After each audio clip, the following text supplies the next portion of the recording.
welcome to The Dish. Now I'm joined in the kitchen by my friend, Chef John MacDonald. Thank you so much for being here. Good to see you again, Anna. Yes. How are you? I'm good, feeling a little bit pregnant. And I'm so glad we're talking about food today. Absolutely. No, but you are from Woodside Plantation. I have to get that in there just in case people want to come out and visit you out there. Of course.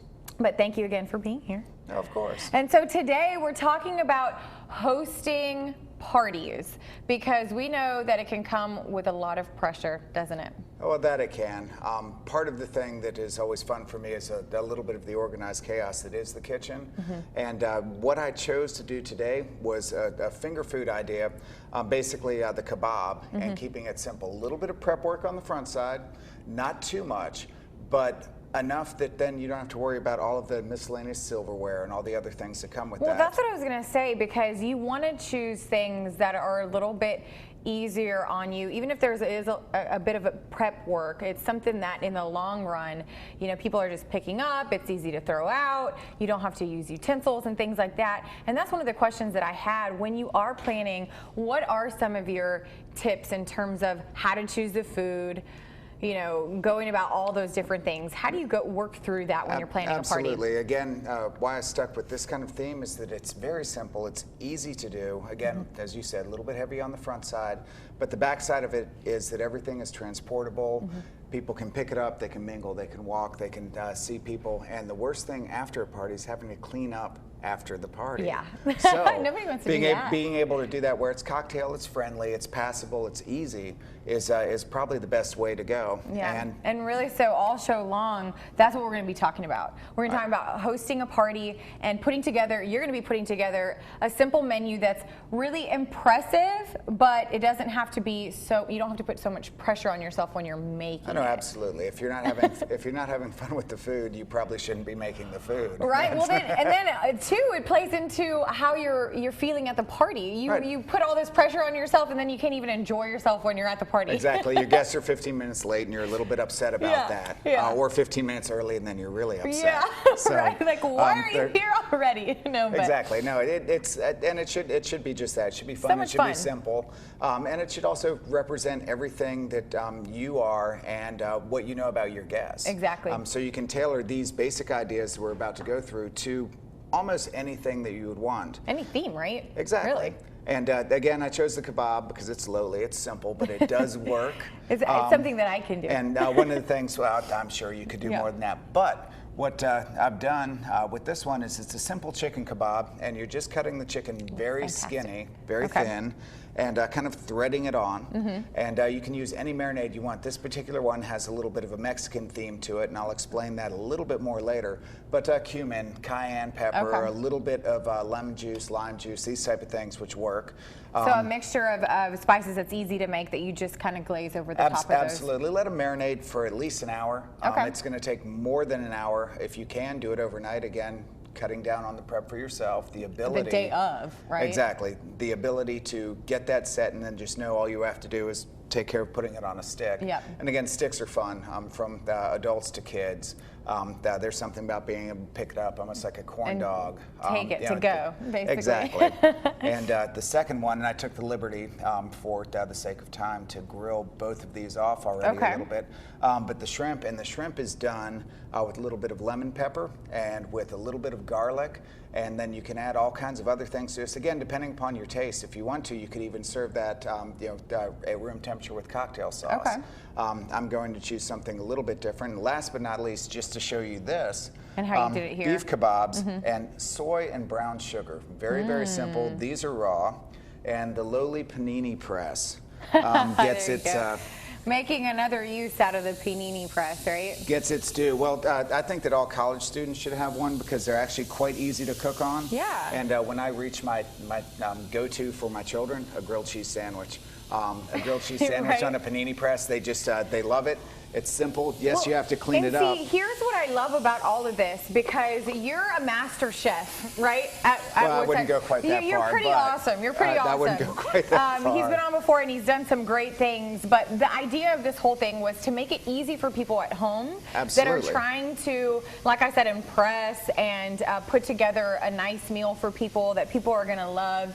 And so you've kind of I don't even know if this is the correct term to say, but dumb things down a little bit. For those of us at home that don't have all of the master skills and techniques that you have, you know? Food is kind of like music, and there's a finite amount of notes, but an infinite amount of ways you can put it together. Exactly. And so you're not necessarily creating, if you will, you're remixing. You're remixing, exactly. And so if you think of it that way, yeah. The food becomes your friend. There's so many different things you can do, so many different ways that you can do it without stressing yourself out. And again, if you're stressed out, how are you going to enjoy the party? Enjoy the party. What's the point of it? Exactly. So, and I like this because, like you said, it can go with lots of themes. Like you said, you did like a Mexican type flavoring on the chicken, exactly. but you can even, if you had a Hawaiian theme, you can put some pineapple. Absolutely. And maybe you it's just because I'm craving pineapple right now. No, but that's a great point. Yep. I did these all as proteins, but you can very easily a cherry tomato on there or a piece of pineapple. Add some other stuff on it. Peppers, some of the things like when you think of the really large kebabs that you often wind up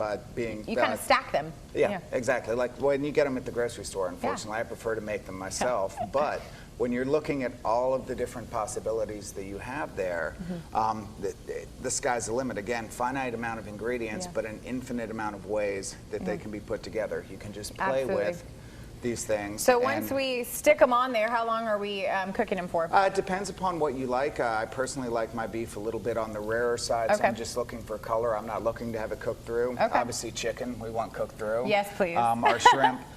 When it comes to seafood, I'd prefer my shrimp a little bit under, fully cooked. Okay. Well, we're going to have this or let this cook a little bit, but when we come back, don't go anywhere because we're going to talk more about party planning and party menus. We'll be right back.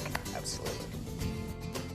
From Woodside Plantation, thanks for being here. Thank you for having me. Yeah, and so today we're talking about hosting a party and creating a menu that's easy for people to do at home. Obviously, not everyone is an awesome chef like you, but you've made it simple for us, right? So tell us about what we started with. To some degree. Again, one of the things that fun and simple. We went the kebab theme, so you can pick them up and they can eat them, and you're throwing them out, and you don't have to worry about all the extra silverware and plates and so forth. Okay. Now, this one, I've got a sriracha aioli. It's sriracha, mayonnaise, a little bit of lime juice. Very, very simple. But you see it all the time in different applications. You've had it if you've gone and gotten grocery store sushi. Yep, sushi, I was going to say that. But a very, very simple one, but very good. Garnish-wise, with all of these, we can go into that in a moment, but these were the ones with a little bit of cumin and garlic and so forth. Mexican theme, salsa works perfectly. These ones with the brown sugar and soy, a little bit of teriyaki. Now, sesame seeds perhaps, sprinkle a little bit of chopped cilantro, lime wedges there, whatever you want to do. Again, dress it up. Exactly, and depending upon what your friends' needs are, what they like, what they don't like, and how we do it. Now, with all of that, you can add some of this. Absolutely. And this is simple to do. I mean, you can make this. Exactly. You can make it, and sometimes, again, trying to keep it simple so that it doesn't bother you too much and you don't stress yourself out and not enjoy the party. Pimento cheese, plenty of good ones available. Hummus, plenty of good ones available. Tortilla chips, no, I don't make my own. But one of the fun ones, naan bread, if you're not familiar, looks kind of pale and I love naan bread. Somewhat boring on its own. So good. But again, enter the panini press and nice grill, kind of diamond pattern there. Okay. And then all you need to do, cut it up, and you can go into funny wedges if you would like. Yeah. You could go into little strips if you would care to. And so all this is easy to do and prepare. Exactly. Or I think the only thing that you really had to prepare are the kebabs, but other than that, you just put this together, slap it together inside bowls, on plates, and it looks fabulous. It was easy to do, and you didn't bust your butt doing it. Exactly. Well, and be sure to mix and match whatever you have. Again, if they're your friends at your house having a good time, they're not going to be worried if that plate does not look like that plate. Exactly. If they are, you might want to reconsider whether or not they should be there. And then, of course, the last thing, obviously, if you're having a party, you may want to have, if it's an adult party, you may want to have some adult beverages. But for those of us that either can't drink or don't drink, we've got you covered too, right, Chef? Absolutely. What we're going to do here is this is going to be a very simple limeade, and then we will talk about the adult part of it in a moment. So if I could get you to help me. Yeah. What do you need I would for like me you to do? please squeeze those limes Squeeze these in here. there. So what is it that we're making? We're making a citrus limeade. Limeade. We're using a little bit of blood orange as well. I think I need to work out my fingers. This is hard. And now this is kind of one of the funny ones, but what we're going to do. Oh, this is pretty. The blood orange, beautiful color, isn't it? Wow, I love that. Very sweet, also quite nice. Now, one of the things that we'll do Making a too mess, is no when, big deal. when we're making a mess, we're actually going to throw that in there. those in there. Nice. Exactly. Less cleanup. Exactly. Once the ice is melted, you just dump the whole thing in the bin. Okay, cool. So dump it in there. Yep. And then I dump this. Lemon as well. So. And dump the limeade in. Limeade first. And then a the cup of water. Yep. And what we would do is stir that up and just let it sit. Mix it up, and if we're really ready to have a party, you have something for us, don't you? Yes, I do. Now, what but first we would I have to serve myself at the non-alcoholic. Bam.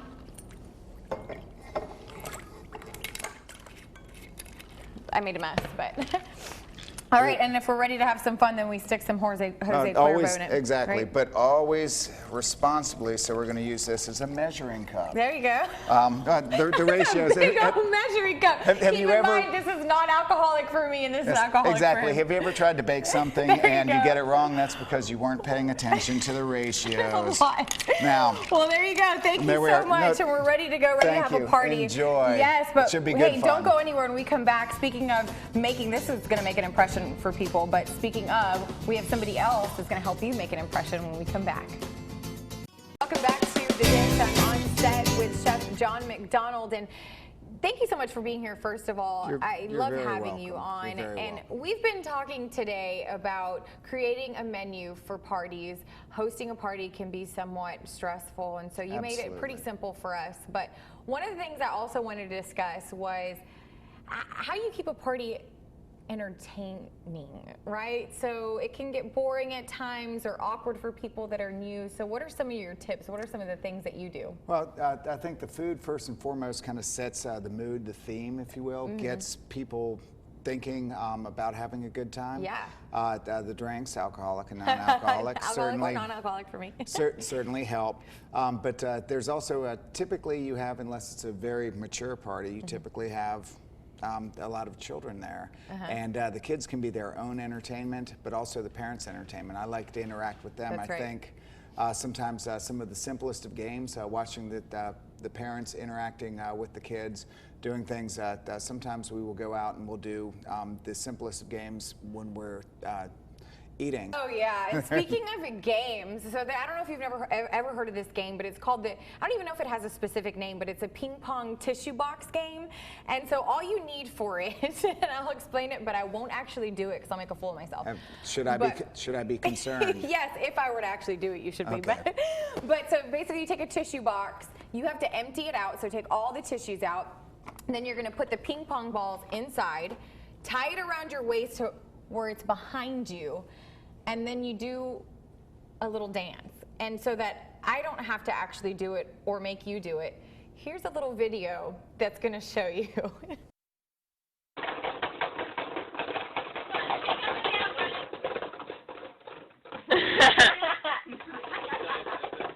One more, keep going! Keep going! Keep going! Out! Keep going! Keep going! One more. Up and down! Go! Hurry! You got it, almost!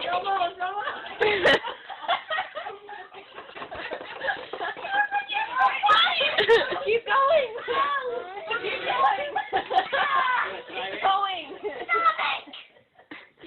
Keep going! Isn't that hilarious? Almost a little bit terrifying, actually. Right? And the thing is, pretty entertaining to say the least, right? Absolutely. Well, don't go anywhere. When we come back, we have something else for you. We're gonna wrap things up in the kitchen.